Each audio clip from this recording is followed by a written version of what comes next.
Good evening, and thanks for joining tonight's TI Technology webinar hosted by Texas Instruments. For tonight, we're excited to take a look at some building concepts, specifically focusing on student success with expressions and equations. My name is Mike Houston, and I'm the moderator for this event. I teach algebra and calculus near Pittsburgh, where I use TI technology to make tough to teach, tough to learn concepts to all my students. I'm really excited to be joined tonight by our two panelists, Katie England and Dan Ilaria. Katie works in Montgomery County Public Schools and is an adjunct with both McDaniel College and Hood College in Maryland. She has taught a wide variety of mathematics courses, served in a supervisory capacity for secondary mathematics teachers at the district level, works with the Maryland State Department of Education on statewide mathematics initiatives, and with EQUIP, a national review panel for quality lessons aligned to the Common Core state standards. Katie, thanks so much for joining us. Thank you. It's great to see so many people from all over joining us tonight. And Dan is a T-Cube National Instructor and Professor of Mathematics Education at West Chester University of Pennsylvania. Dan has taught middle school and high school mathematics, as well as been a supervisor of mathematics for several school districts in New Jersey. Currently, he uses TI technology with both his pre-service and in-service teachers as part of a pedagogy class at both the undergraduate and graduate levels. Dan, thanks for being with us. Hi, Mike. Thanks for having me. And once again, definitely glad to have so many people, particularly I see all the Cleveland fans probably watching the World Series in the background. We're expecting a large crowd, so your audio is muted. Feel free throughout the webinar to send any questions to Dan or Katie. We'd also like to thank everyone for completing the live survey on the right side of your screen. This session is being recorded, and as a reminder, we'll provide a link to the event certificate of attendance at the conclusion of the webinar. Once the recording is available, if you'd like to follow along with your handheld or your software, we truly hope you will. We definitely recommend doing that with the recording. That way you can go at your own pace, pause, and rewind as necessary. We hope you don't have any audio issues tonight, but if you do, try selecting Communicate in the WebEx menu, choose Audio Broadcast, and then click Join. At this point, Katie is going to discuss our agenda. So we've already done some welcome information and introductions. Next, we're going to talk to you about a brief overview of the building concepts progressions, and then we're going to explore several activities in the expressions and equations progression within the whole building concepts activity center. Then, before we end, we'll look at where you can get some online resources, and it looks like there's going to be a webinar giveaway, complimentary registration for the T-Cube International Conference. Absolutely. Thanks, Katie. And Dan is going to discuss our expected outcomes. Sure, thanks, Mike. So everybody who's joined us, this is what we're planning to talk about, Katie and I. We'll look at some key learning experiences in expressions and equations series. We picked out some good files, I think, and we'll focus on some key mathematical concepts. And we're going to take our approach with assessing student understanding. So we're going to talk a lot about questioning and the mathematical practices. And we're going to be exploring how TI Nspire supports this deep understanding with regards to some of these topics in the expressions and equations series of activities. Dan, thanks so much. It's all yours. So to get started, I wanted to give everybody an overview of building concepts in case there are some people out there who are not familiar with it. Building concepts is a series of activities that TI has developed focusing on middle grade content, and it's built on the idea of the learning progression documents, which if you're not familiar with those, you should do a Google search and find them. They really take all of the research out there about what we know regarding how students learn particular topics. And so using those progressions as a framework, TI has built these activities across several different topics.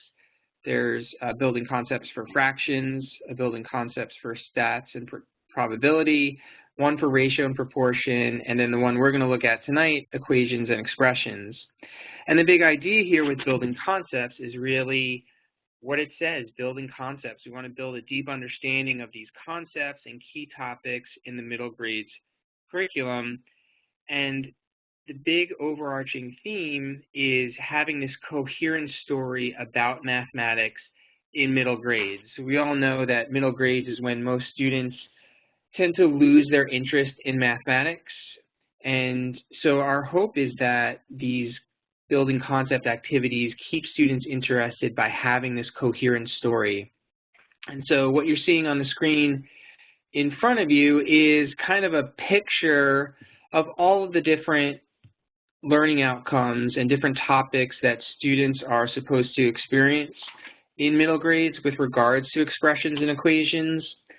And you see down at the bottom, the foundation is arithmetic, which students are bringing with them from elementary school. And as they progress through expressions, they will work with exponents and then eventually in 8th grade radicals and integer exponents and build a deeper understanding of those ideas. And on the right, you see their progression of equations with first understanding the idea of what a solution is, and then doing some simple linear inequalities, multi-step linear equations, and eventually working their way in 8th grade to systems of linear equations.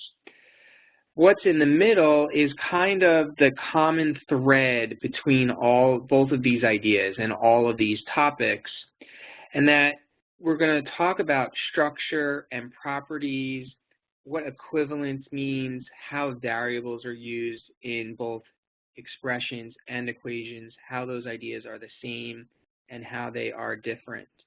And as Katie and I talked about this webinar, we immediately both came up with the idea of, hey, the mathematical practices are such a great lens to view these ideas and are, I think, an integral part of the coherent story that we want to tell students. So Dan, one of the things that I was thinking while you were talking, when you said about the coherent story, I think that's probably one of my favorite things about these building concepts activities, is that they truly do follow the learning progressions of students as they work their way through, and it's built on exactly the progression of what students should learn and when and how. And so we really strongly build that foundation or build those concepts of what students need as they move forward.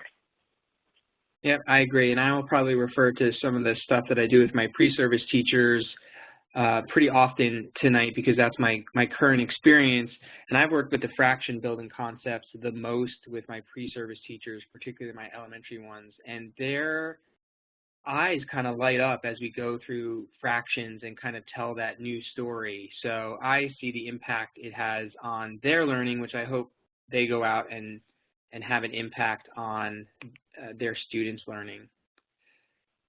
So to get started with some activities this evening, I'm going to share my TI Nspire software with everybody. So your window is going to change. And so you can see my software. And I'm going to start with the file about what is an exponent. So this is one of the first activities in the Building Concepts series. And I'm going to take a look at page 1.3 of this file, which looks pretty simple. It's just got the word exponent with some up and down arrows. It shows 2 cubed being displayed as our default. It's calculated its value. We've got some buttons down on the right that kind of represent a calculator. And I think this file, in its simplicity, is so great because you can ask so much good stuff. I get to ask my 2 favorite questions, which are what stays the same and what is different? And I pose those two questions, and I'm going to ask everybody out there to use the chat window. And as I click on the slider up, type in what stays the same and what changes based on what you see. So Dan, while you're doing that, I'm noticing that some people have already chimed in that they've used this file already and they're very excited to see it.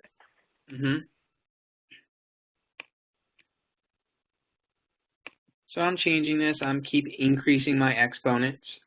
And so we're looking for everybody out there to use the chat window. What stays the same? What changes? And think got about some people saying the base stays the same, the exponent changes, exponent increases, base stay the same, list of 2 increases. Okay. Yeah, it's an interesting thing when we think about the mathematical practice of attend to precision and how do we communicate what changes precisely.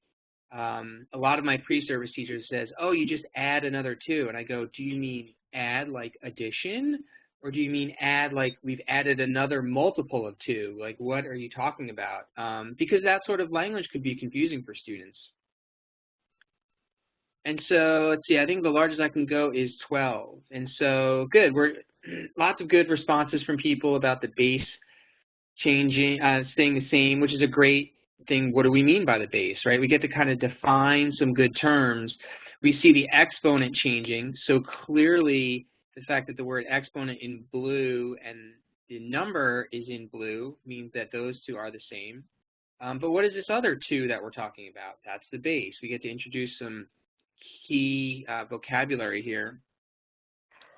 But I think this gets at one of the main confusions that students seem to have about what an exponent actually is. So let's actually see what some people think out there. Based on what they're seeing, what would you say is the meaning of an exponent? Because every semester I've been working with middle grades, pre-service teachers in Pennsylvania. They have a 4 to 8 certification. And so I always ask them, what is the definition of an exponent? And I inevitably get an incorrect answer. Katie, what do you see when you think about or hear from students when they say, what is the meaning of an exponent? Then I hear that people say the number of times you multiply a number by itself. Yeah, I get that a lot too from my pre-service teachers. There's always one who says it's the number of multiplications. And this file has been great because I don't have to write them all out. I can just show them and go, do we really want to check that? Because here's 2 to the 8th, and let me count the multiplications. 1, 2, 3, 4, 5, 6, 7. Wait a second. What's going on here? And so that's when they immediately shift their thinking of, wow, that 8 has nothing to do with the number of multiplications. It has to do with the number of factors of 2 that are being multiplied together. And that's kind of like an eye-opening thing for someone who thinks they have a pretty decent understanding of mathematics. They want to go in and be a teacher, and they're thinking, wow, I had a misconception about this the whole time. And I think one of the neat things that I don't think they appreciate right away, and kind of I'll ask for some people's opinion about this, the dynamic nature of being able to explore this idea, of being able to just click a button and see things change in front of you so you notice what stays the same and what changes. Because we can take this to a whole nother level. Here's the next page, 1.4, and now I can start talking about properties. And so I'm curious what people think about the dynamic part of this and give us some feedback about what they think regarding being able to change these so easily. So I'm starting out with cubed, and if I change this exponent in my top expression to 4, and I change the bottom one, and what do I see? So same kind of question. So if people could respond out there, what stays the same? What's different in each one of these expressions? So look for some feedback there. Hey, Dan, while we're getting some of the feedback, we had a question from Noelle, Okay. and she wanted to know if this particular file could show like 2 to the first, 2 to the 0, and like 2 to the -1. It's not set up that way, unfortunately. If I go back to the first page, the smallest exponent I get is 2 to the first. And the reason it was built this way is in 6th grade, students are only dealing with positive exponents. And so this file was meant to be an introduction to that concept of what an exponent means, whereas negative exponents is an 8th grade topic. So that's probably the thinking behind how this particular page was written. Great, thank you. So we have some comments in the chat box that say the number of factors of 2 that are all multiplied together. Somebody noticed that both problems have the bases of 5 and 2, and both have the exponent of 4. Someone else said, according to the order of operations, you must first multiply what's in the parentheses. Yeah, so we kind of see we have all these same factors happening, just like we did in the previous page. It's just in the top, they're arranged differently. But what's neat is they both have the same value of 10,000. So hopefully students can notice the repeated reasoning that's going on here. And that's really the mathematical practice that's happening, is look for and express regularity in repeated reasoning. So we see the calculations being done. We get to see a lot of examples because of the dynamic nature of the file. And we get to check and see, hey, this seems to work. So this must be some sort of property. If I have a product raised to a power, I can take each one of those factors to that power and then multiply it together.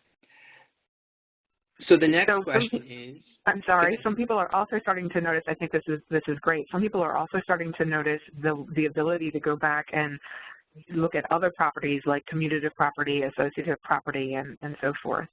And I think one of the neat things is when students start to notice this regularity, then we can easily, as a teacher, pose the question, so does this work all of the time? Does it work with other operations? And we have this option at the bottom. Right now we're at multiplication, so we could change it to division, and students can check that out almost immediately and say, huh, I have my 5 halves repeated. I have 5 factors of that.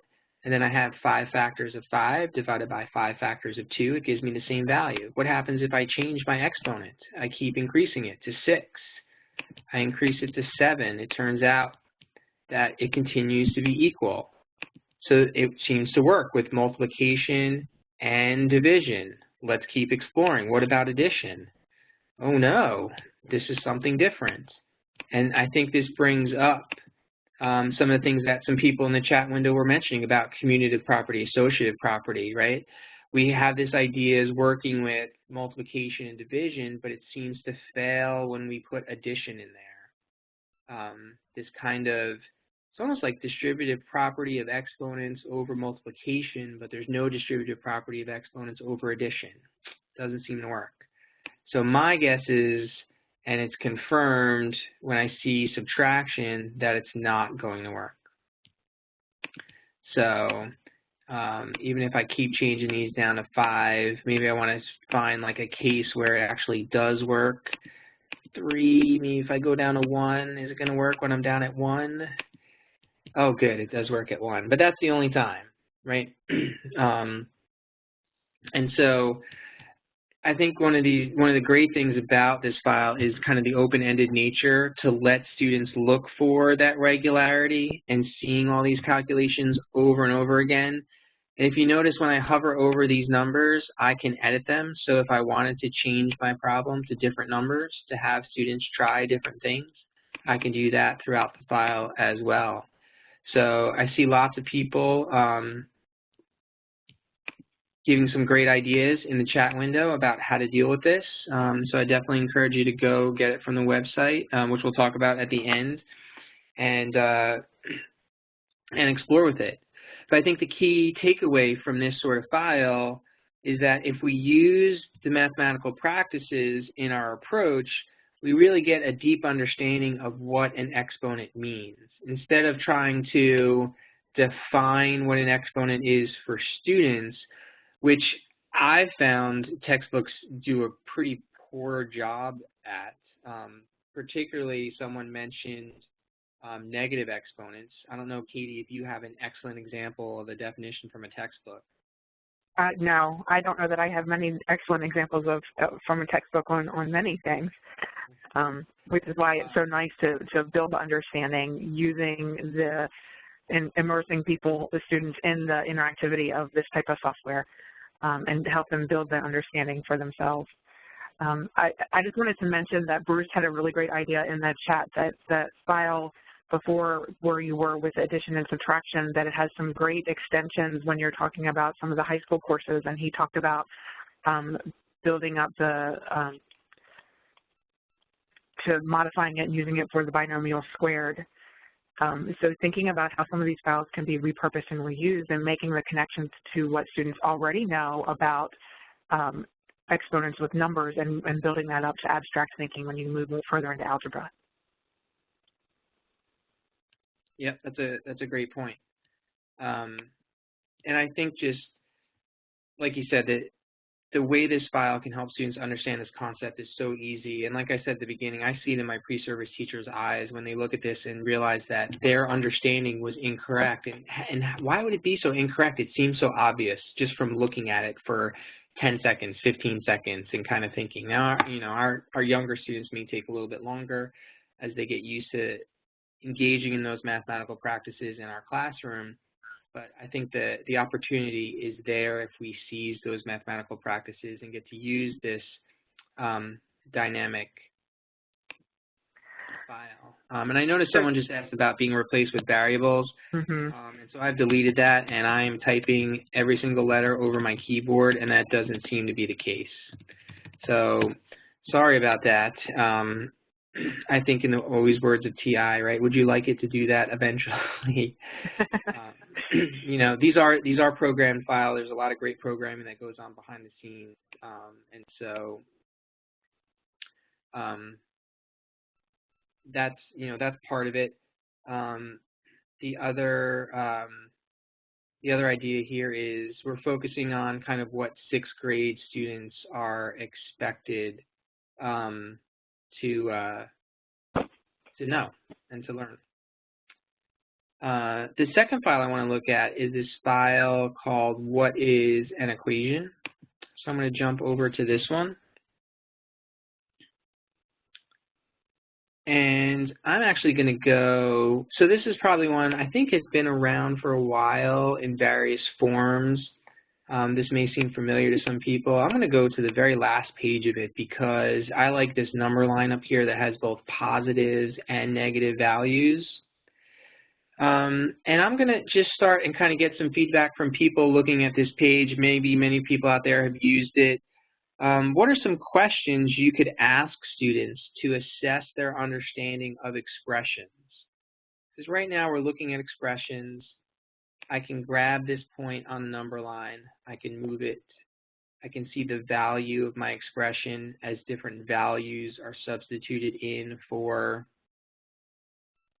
the variable. And so what do some people think out there regarding questions they would ask to assess their student understanding?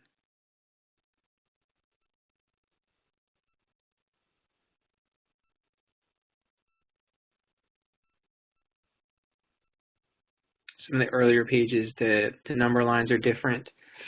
Some of the variables are, some of the coefficients are different also. And then we can also edit this too to be different equations.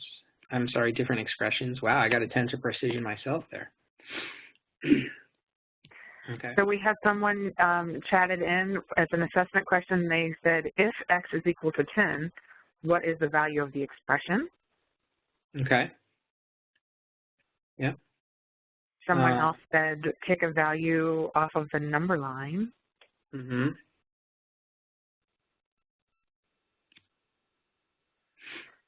a question a student might ask would be, is there a way to get multiple points as an answer? Yeah, good. These are some really good questions. Oh, here's another nice one. Where could you move X so you get an output value of -8? Good, good. Yep. Great questions. I was actually wondering, yeah, so one question I thought of was, so what value of X is the value of the expression negative? So we've got some different possibilities there because we've got a whole bunch of them that would make the value of the expression negative. So we can have students give different possibilities and discuss, why do all of these possibilities work? Maybe what's the largest value of X that makes it negative? What's the smallest value on this number line? Those sorts of things. What are some values of X that makes my expression greater than 1? Yep. So lots of good ideas. And I think another thing too, I don't know if anybody mentioned about the calculations that are going on down here at the bottom, but we could talk about, so for each one of these calculations, which operation is being done first when evaluating this expression. So we have this multiplication, we have this addition to make sure that students are thinking about order of operation for this particular expression. So there's a lot of good things we can do there, but we can also go from expressions to equations. I mean, after all, this is what is an equation. And so we can really focus on, do our students understand the meaning of a variable? So I think one of the issues that students run into is when they're dealing with expressions, they're used to substituting in lots of different values and evaluating it. What's the value of this expression when X is 5, when X is 4, those sorts of things. But when students go to equation, their focus kind of changes, right? We want them to solve for X. And what does that really mean? So here, we're thinking about the mathematical practices of, can they make sense of what it means to solve an equation? And I think here we have an opportunity to use tools strategically in order to help students understand what that meaning is. And so I guess one of the first questions is what people think out there. How many different values can this variable in my equation have? I love this question. I can't wait to see what everyone responds. Yeah. This is the discussion that you and I had together, right? Yes, and I've had this discussion in a variety of different settings. So I'll ask the question again, because some people, I think, interpret it incorrectly sometimes. So if I have this equation, 3x plus 4 equals 28, how many different values can the variable have?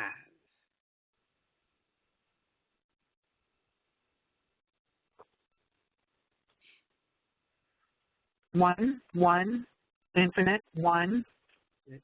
Okay. Another 1 and infinite. 1 or infinite. So we seem to have kind of a balance here, right? Depends on your universal set, 1 at a time. There's a set theorist out there. Okay. Yeah, so I think, so the interesting thing that Katie and I had this discussion that I pointed out was an equation can have an infinite number of values for its variable. The difference is there's only one value for the types of equations that we're working with, where it makes the statement that we're looking at true. The rest of the time, it's false. And so right now, this is a false statement. 3 times 1 plus 4 is not equal to 28. But X can be 1, X can be 2. The key idea when we're solving equations is we're looking for the value of the variable that makes this a true statement. And so, and I think one of the things that you and I talked about, and that I talked about with others in other settings, is that I think this is where a lot of kids sometimes build misconceptions, because they have teachers that talk to them about the difference between a variable versus an unknown, and an unknown is when there's only one value that x can be, but a variable should be that you can put in many, many things. And so we're causing some misconceptions with our lack of precision when we're talking to our students. And so I think this is a really important concept for us to continue talking about, is what does variable mean, and when you're solving a one variable equation, are we still using a variable? And the answer is yes, we are, and it can still have an infinite number of values in that variable. But again, as you said, we're looking for the one value that makes that equation true. Mm-hmm. And I think that's something that I had kind of forgotten about over time, until I started really thinking deeply about these ideas again of,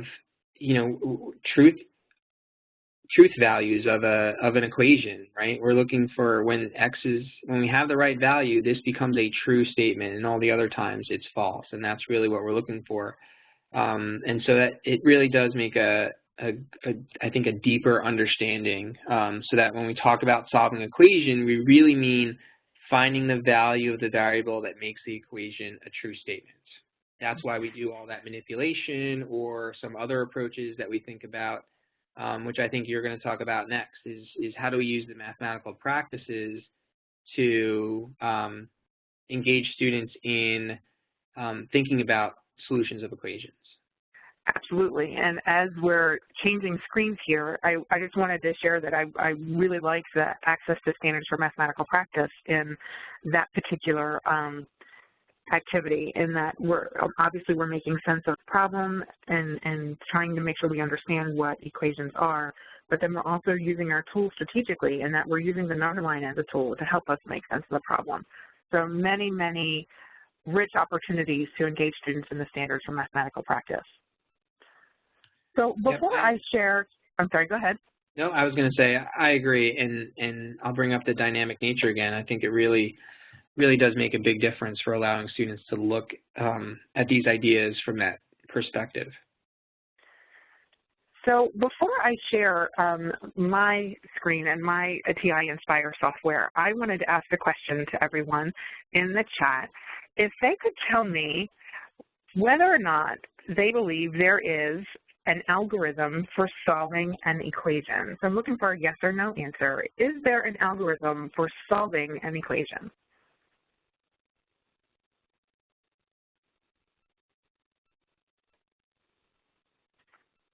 I'm seeing some yeses.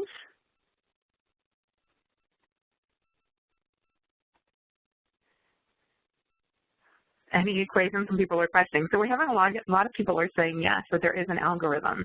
And so what you're seeing now on the screen is actually published in an NCTM publication, the Essential Understanding series, Essential Understandings of Expressions and Equations. And this is the standard algorithm that is published in there for solving an equation.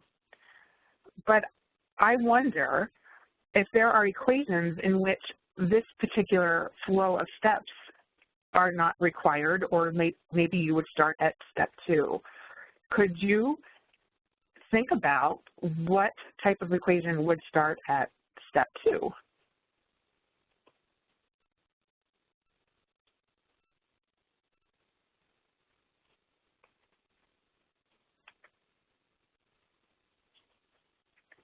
Good. We have people also talking about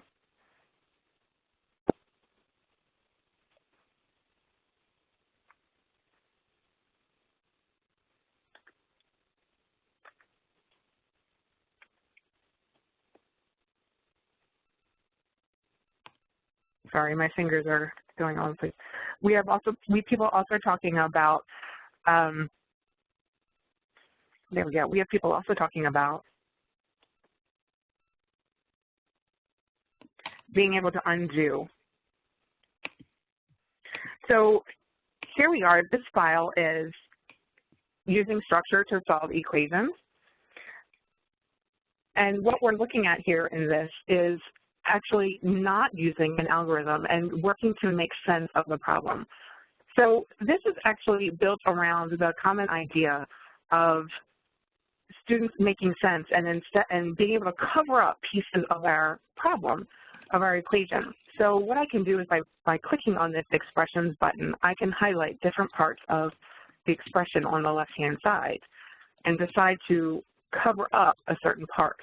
And so the idea here is if I cover up x plus 6, for example, I can pose another question. So I could pose a question that says, 2 times what number is going to equal 50? So if I hit select, I can think about that. What number, 2 times what number equals 50? And so I can think, well, that number that I've covered up, the quantity x plus 6, has to equal 25 because 2 times 25 is equal to 50. And when I submit, I get some immediate feedback, but it's not just yes or no feedback. It is, why is this true? Why does this happen? So because 2 times 25 is equal to 50, this is a true statement. And now I'm going to try the next step of this and making sense of what the next step is. So I can, again, decide what I want to cover up. Now, there's only one piece of this at this point that I can cover up. And so now I'm going to pose my question again. What number plus 6 is equal to 25? So when I select this, I can think about, well, what number plus 6 is equal to 25? And we all know that it's 19, but if I put in, I wanted to show what happens when you put in an incorrect response, and I hit submit, and it's giving me that justification as to why that doesn't work. Now, one of the nice things about this file is that when I push menu and go to equations, as a teacher, I have a set of 4 standard problems that I can work with. So I can come down here to problem 2 and work through the same process again. And what do I want to cover up? Do I want to cover up the 2x? Do I want to cover up the whole thing? Do I just want to cover up the x? And so you can ask students, well, what's going to make sense? If I leave it like this with just covering up the x, I'm not really giving myself much of an advantage. So again, think about covering up that 2x piece. And I can ask my question. What question would I ask? What number plus 6 is equal to 50? So when I select this, what is the value? What number plus 6 is equal to 50? And I know I can substitute in and just hope that my brain is thinking well enough while I'm talking to be able to get correct answers here. And again, answering this question, what number times 2 is equal to 44? When I select and submit, I'm getting that feedback that tells me why that's not a correct answer. I could continue going on through my set of equations, but then I could also just simply hit new and allow students to explore a variety of different types of situations. So what we're doing here is we're using our standards for mathematical practice, and we're thinking about using structure.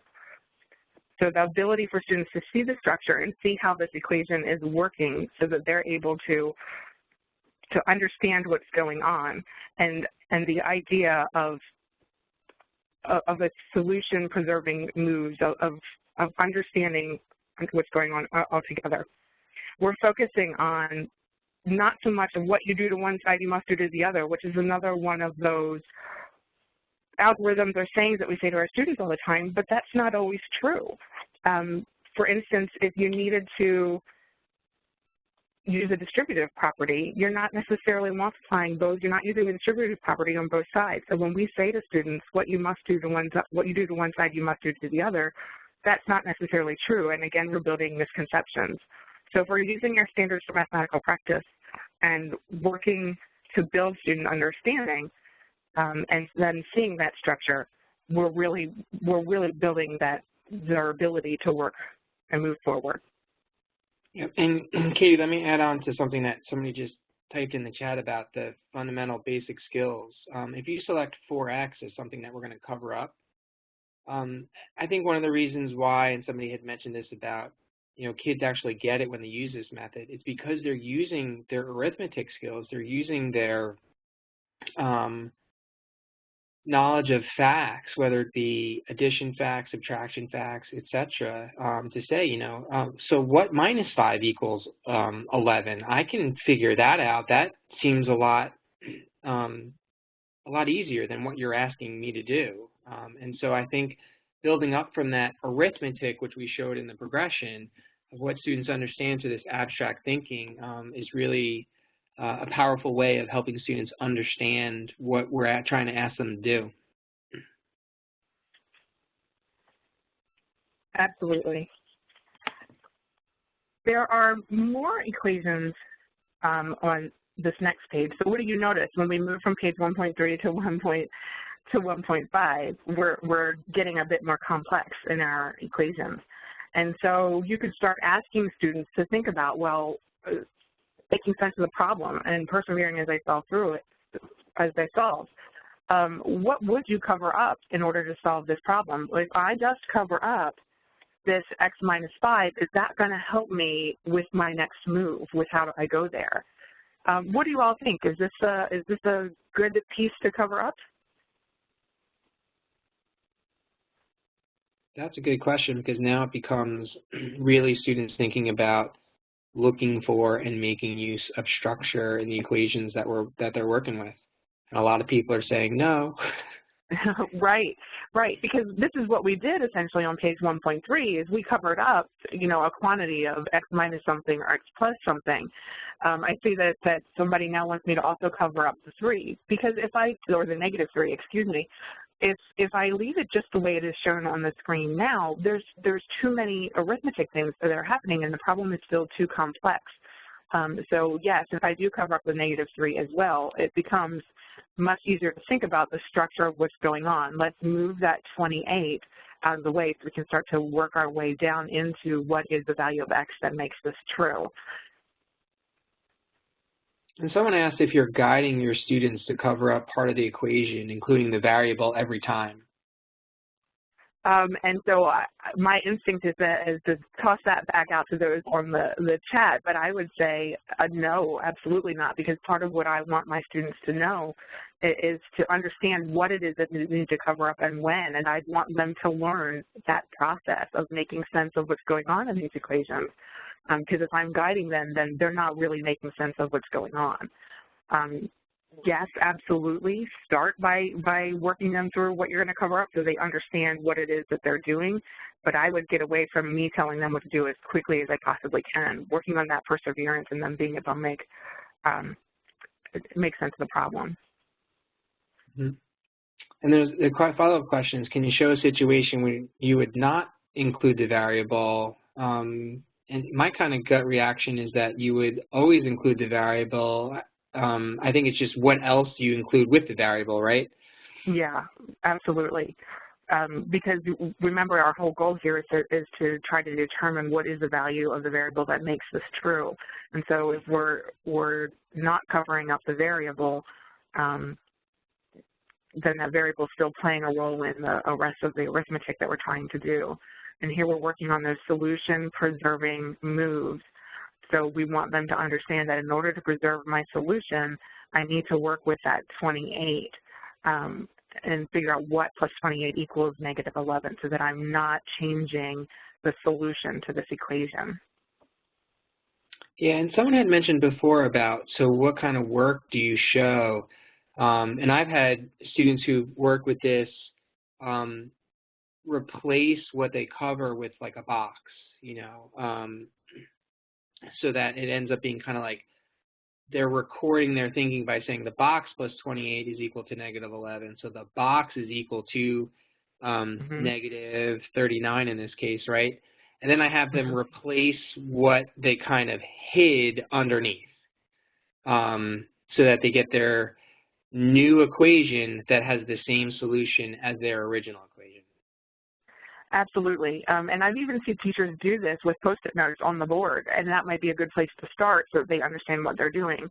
Because some students can, when they see this quantity negative 3 times the quantity x minus 5, they get a little confused and think they're supposed to be solving, and they're losing track of what they're doing. So if you can replace that with a box or use a Post-it note, it's that scaffold that gets them to this process.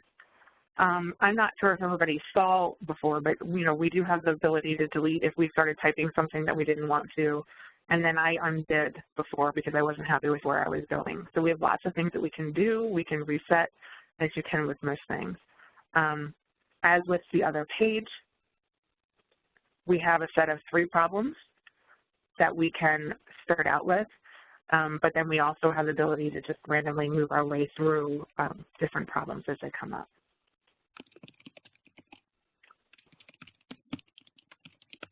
And so the big idea here with this file is thinking about the solution-preserving moves and how we're building standards for mathematical practice through those solution-preserving moves. There's one more file that we wanted to share with you. Sure. While you switch, someone had asked about how they transition to the algorithm method. And I think kind of the idea is, so this is an alternative approach to thinking about the problem that uses the same method, that students don't necessarily have to write out the algorithm, right? Right. Well, and I think that this is actually, it is sort of using the algorithm. We're just helping them build an understanding of the solution-preserving moves so that when we start to take away the covering up strategy, students will start to do that on their own, and they'll start to know how to move their way through the structure of this problem. And it's that gradual release of the scaffolds that you put in or the strategies that you're putting in. But we're working them to understand how the algorithm works and how those steps work if you are teaching an algorithm in your classroom. I mean, it's kind of like focusing on the thinking first and letting the notation happen second. Absolutely. If you build that deeper understanding, then we don't need to teach them steps or tips or tricks. They understand what they're doing, and they're able to work through any kind of unique situation, not just the ones that I've done with them in class. Yeah. Okay. So this last file is probably one of my favorites because I really like the way that we're seeing a different visual representation of solving equations. So this one is called Visualizing Equations Using Mobiles, and it very closely aligns to a lot of the work that the EDC is doing, their research on habits of mind, which we know the mathematical habits of mind closely align to the standards for mathematical practice. And so I really like how we can look at this problem, this equation, and see visually how things balance. So we're looking at a mobile here, and we're trying to determine what the values of our squares and our triangles are on this page. So if I were to assign a weight of 6 to this square, let me try that again. If I were to assign a 6 to this square and submit, so now I've made that square be a 6. So the question now is, how do I determine what the value of each of these triangles are? Anybody have any thoughts on what you would do?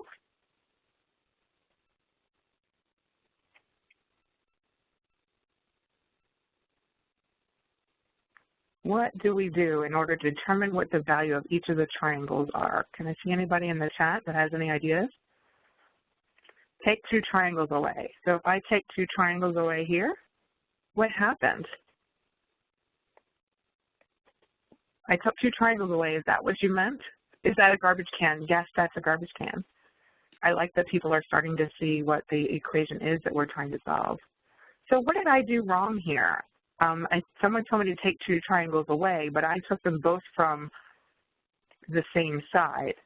I'm going to reset up here. I hit reset, and I'm submitting. Ah, somebody is correcting me, Dan. Did you see that? Yes. They want me to take it from both sides.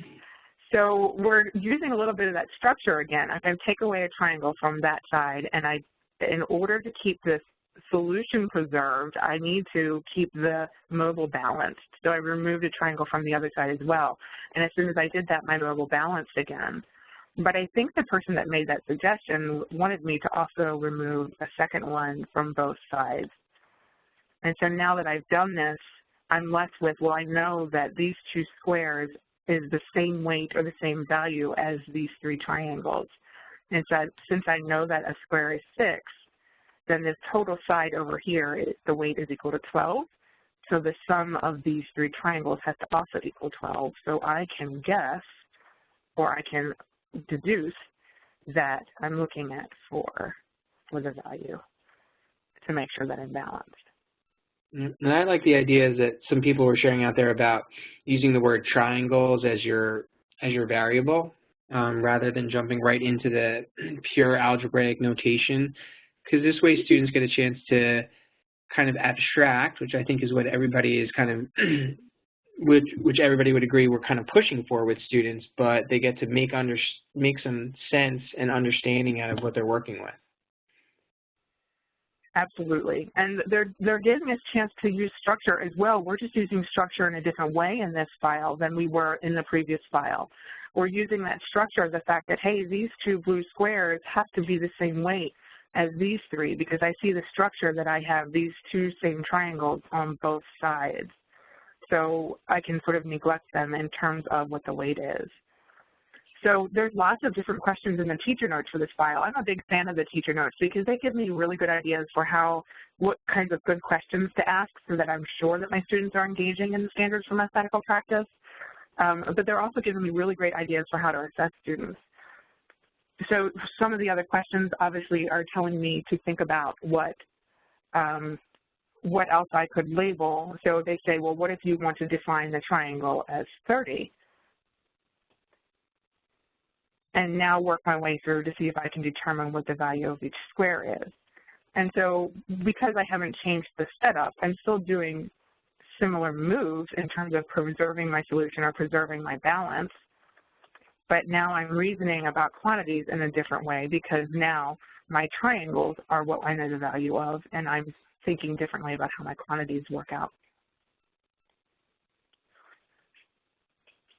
But then also some questions in the teacher activity say, well, what if somebody messed up and said, and mistakenly put the 30 in here for the square? And so you have lots of what if questions that you can work through with your students. And some of my favorite questions in the teacher notes ask, what if you remove, which one of these moves is a good solution preserving strategy? And so you go through different scenarios with your students. Is removing the same shape from both sides a solution preserving strategy? What about adding an additional shape to both arms? So what if I add this shape here and I add this shape here? Is that solution preserving move? Am I keeping things balanced? Somebody asked what the circle is for. Depending on what you're asking your students to do, they might have 3 different shapes that they need to work their way through.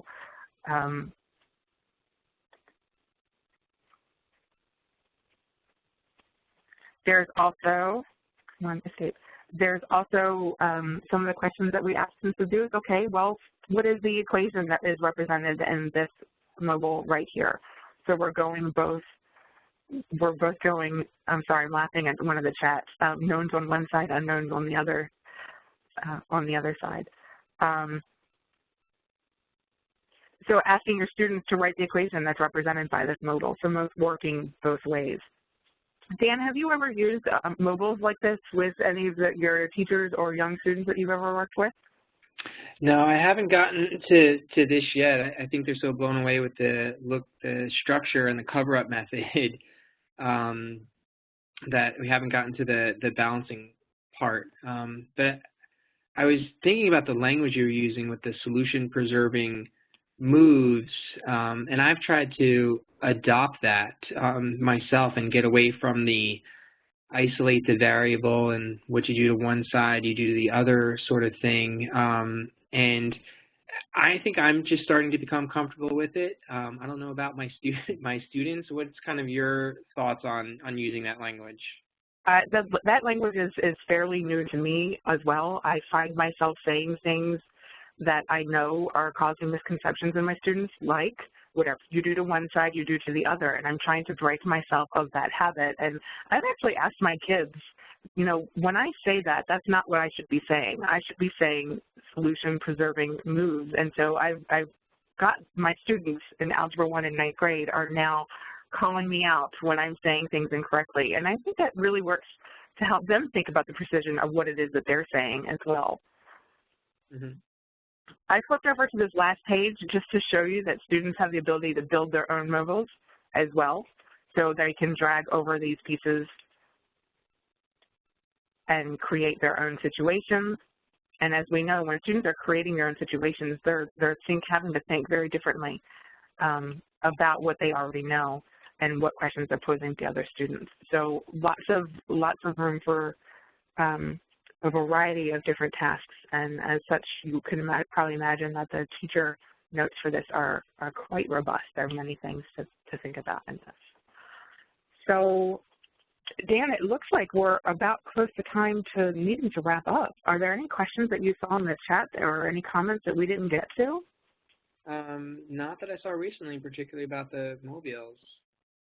I think we got to pass it back to Mike because everybody's waiting to see about the giveaway. We can't run out of time for the giveaway. This is true. This is true. So let me see if I can get that back over to him. Mike, I think you're up. Thanks so much, Katie and Dan. A couple things as we conclude the webinar for tonight. On the right side, we have a short poll about your audio experience from tonight. We always strive to improve the quality of the webinars that we deliver, and we've noticed in the past that some people have some audio issues, so we're trying to make that a better experience for everyone. So if you don't mind completing that short survey on the right-hand side as we conclude, we greatly appreciate it. A number of people asked, where are these building concepts files located? And I'm going to take you to our website, education.ti.com. And on our website, if you move under the Activities tab, there's a Building Concepts and Mathematics choice. Once you're there, you'll see some information about the Building Concepts series. And if you look to the right there, there's a Expressions and Equations link. And you'll notice a lot of the files that we shared with you tonight, but not every file. There was other files that are also great, and we just didn't have enough time to share all of them with you. So we'll be sharing with you and giving out the files that Dan and Katie used tonight. But if you're interested in getting others, please feel free to visit our website. Again, go to that Building Concepts and Mathematics link, and feel free to download any of these free resources.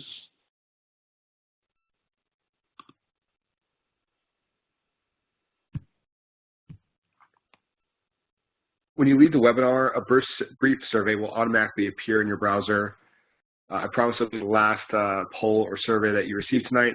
Your feedback guides us as we plan future online events.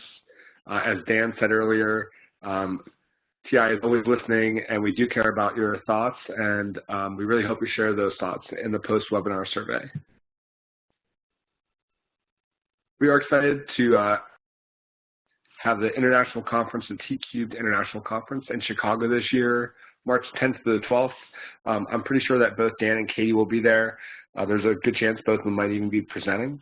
And we hope to see everyone there. Currently, there's a discounted registration rate, so if you visit our website to learn more information, you can get that discounted rate for the short time that's available.